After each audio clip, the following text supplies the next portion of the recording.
Welcome to Deep Thought. Any problem can be solved through thinking. And you know, that's one of the main things about this channel.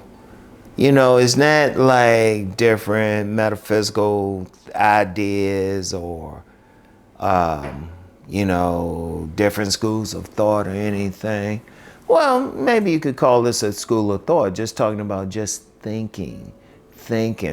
That's why on some of the videos I say think on this, you know, because everything, well, most of what I talk about on here isn't my philosophy as far as individual subjects, but then just thinking about it. That's why I say I don't mind a disagreement as long as you show that you're thinking about it. I even told some people that. You know, I had one young man, he apologized for saying certain things. I said, I didn't have a problem with it. I just wanted you to explain it. I ain't have a problem with it at all. And it's a post, I've had a few posts like that. Now, I've had some people like say some stuff and they couldn't really back it up. Then I don't put up with that because they're not thinking. But I'm gonna tell you what, and that's one of the things that I never forget an elder told me that. He said, and this was an elder who had some money too. And he said, no matter what the problem is, what the situation is, especially if it's man-made, you can think your way out of it. Or even if it's an act of God, even if it's an act of nature or something, whatever term you want to use, you can still think about how you're going to deal with it. Like, thinking is powerful. See, one of the problems that we have in society is you have many forces that don't want you to think. They don't want you to think on this. They don't want you to think about it. They just want you to follow their plan. They don't want you to look at it long term. They just want to mess with you emotionally. Politicians do it. Religious leaders do it. People in the corporate boardrooms do it. They want you to they want your emotions to be involved, but they don't want you to think about it. Like, you got a lot of, let me just use the economic example. Because, you know, you have different people always use the political example and definitely the religious example, but even the economic example. A lot of clothes are sold to you, not because they're like any good. Not because they ain't any good, but because of the emotional connection you might have to them.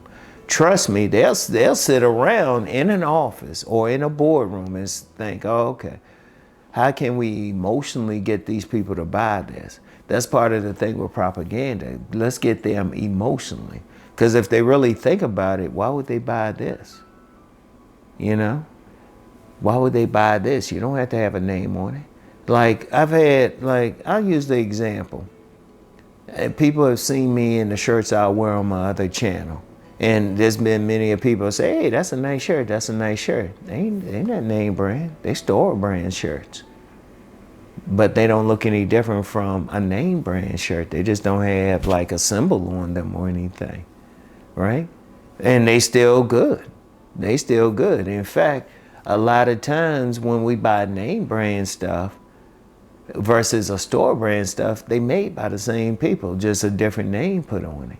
There's a lot of stuff out there. Like, you have a lot of companies that make stuff for different other companies. Their business is to make stuff for other companies, right?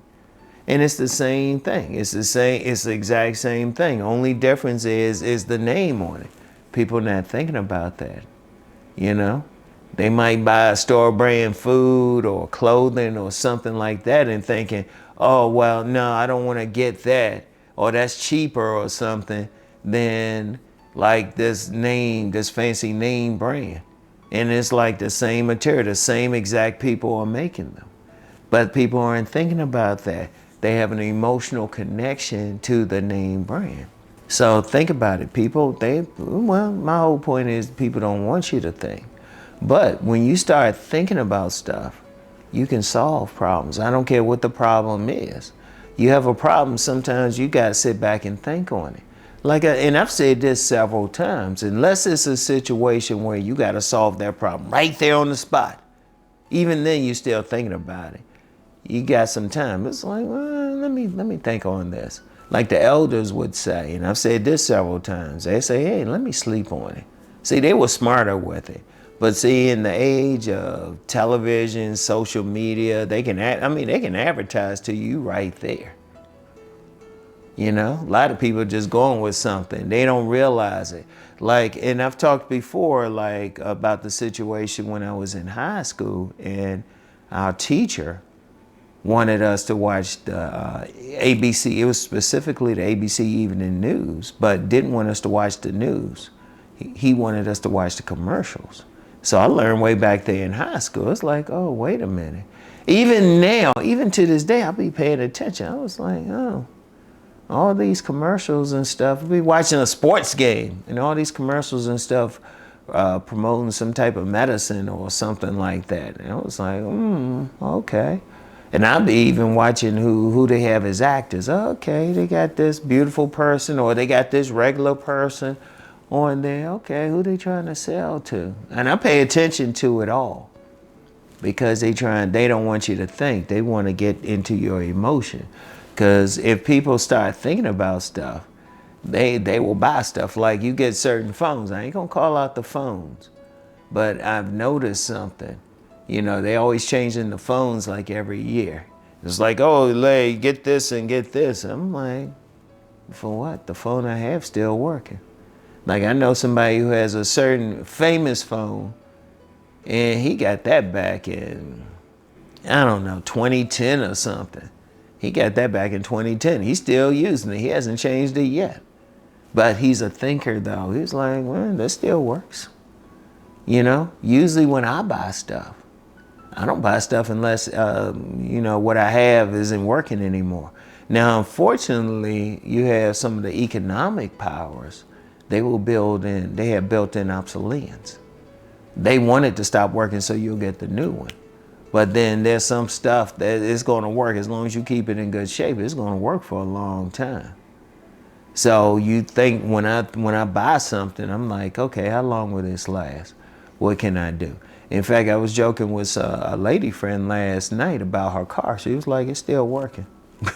Because it's a paid-for car, and she's thinking about it. Yeah, she could buy a newer car, but she said no. She got somebody good who can keep her car fixed.